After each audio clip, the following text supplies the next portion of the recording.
श्री गुरुदेव भगवान के चरणों में प्रणाम करता हूं। देवी सज्जनों, आज मैं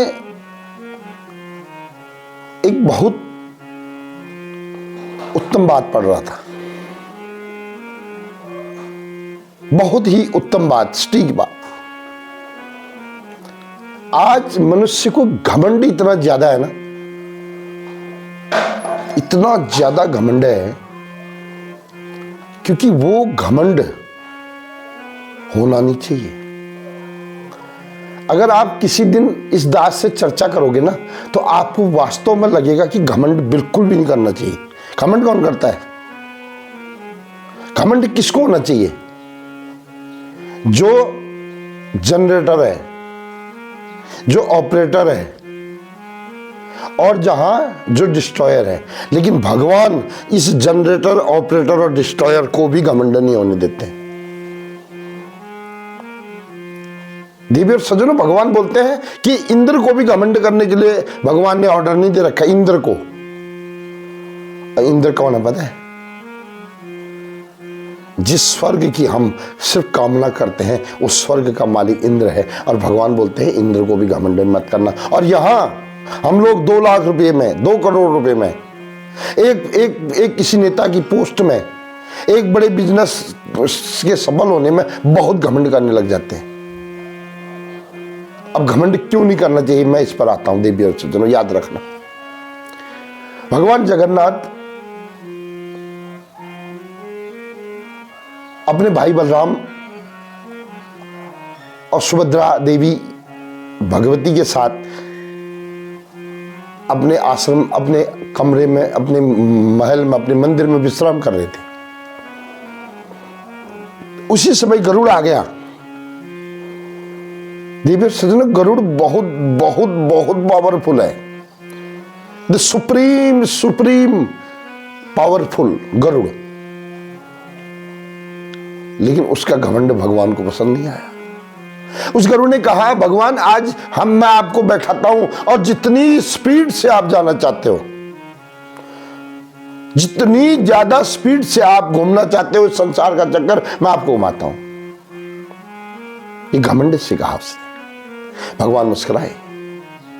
भगवान ने कहा, यार ये गरुड़ मेरा सबसे बड़ा भक्त है, और मेरा भक्त यदि घमंड करे तो अच्छी बात नहीं है। देवी और सज्जनों, उस भक्त के घमंड को चूर करने के लिए भगवान ने एक लीला रचाई। और कुछ दिन बाद उसी मंदिर में एक भंडारा हुआ,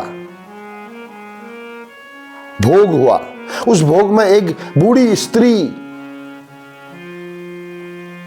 भी आ रही थी, लेकिन इतनी परेशान थी, भीड़ में खड़ी नहीं हो पा रही थी, गिर गई, बेहोश हो गई। लेकिन दुनिया वाले कभी किसी पर ध्यान देते हैं? नहीं। हम मंदिर जाते हैं, कोई बुजुर्ग अगर हमारे बीच में आ गया तो हम उसको बोलते हैं, बाबा पीछे हटो, पीछे हटो, लाइन में आओ, लाइन में आओ। अरे धिक्कार है हमारी भक्ति को।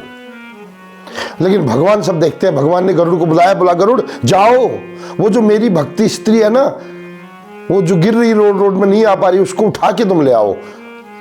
आहा, गरुड़ घमंड से गए। गरुड़ ने बोला, मेरे को भगवान कितना छोटा काम दे रहे हैं। और देखो देवी और सज्जनों, वो गरुड़ गए। गरुड़ ने माँ को बोला, बुढ़िया को बोला, बुढ़िया चल बैठ इसमें, मैं तेरे को सीधे भगवान के पास पहुंचा देता हूं। जैसे बुढ़िया ने गरुड़ के ऊपर एक पांव रखने की कोशिश की, हाथ देने की कोशिश की, गरुड़ हिला तक नहीं पाए। देवी और सज्जन, रावण ने भी बहुत घमंड किया था, धनुष हिला नहीं पाया। दुर्योधन धनुष हिला नहीं पाया था। जरासंध धनुष को हिला नहीं पाया था। आज गरुड़ वापस आ गया। बोला, प्रभु क्या हो गया ये? बोला, तुम तो बोलते थे मैं बड़ा पावरफुल हूं।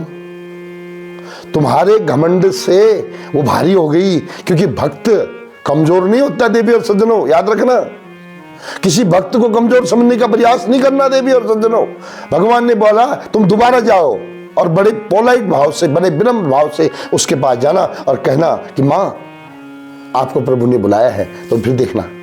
और जैसे ही वो गरुड़ दोबारा गया, उसने बोला, मां, आपको प्रभु ने बुलाया है। और जैसे ही वो देवी, वो बूढ़ी स्त्री गरुड़ के पीठ में बैठी, इतनी हल्की हो गई बच्चे से ज्यादा, और गरुड़ ऊपर आए और भगवान से क्षमा मांगने लगे, प्रभु सॉरी, मेरी से गलती हो गई। जब भी घमंडी आदमी ऊपर बीतती है तो उन्हें शर्म आती है देवी और सज्जनों। वो समझते हैं कि हाँ, आज मैंने घमंड नहीं किया होता तो इसके सामने जाने में मुझे चिंता नहीं होती। देवी और सज्जनों, ये प्रसंग आपको कैसा लगा? आप जरूर अपनी राय दे दीजिए। राधे राधे, जय श्री कृष्ण।